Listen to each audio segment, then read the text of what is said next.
Sa mga tatay po, tandaan nyo, hindi ka-honor ang isang tatay na pinagkakaitan ng financial support ang kanyang mga anak.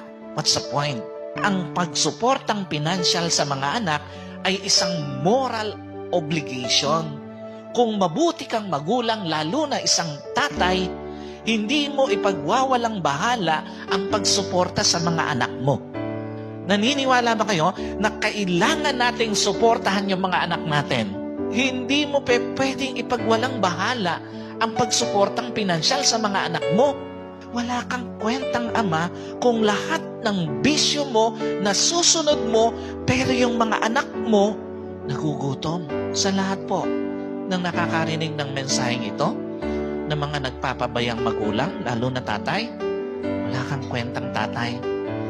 Kung nagugutom yung mga anak mo pero nasusunod mo lahat ng bisyo mo, may pambili ka ng alak, may pansugal ka, may pambabae ka, may pandrugs ka, pero mga anak mo nagugutom, nasasaktan, wala kang kwentang tatay.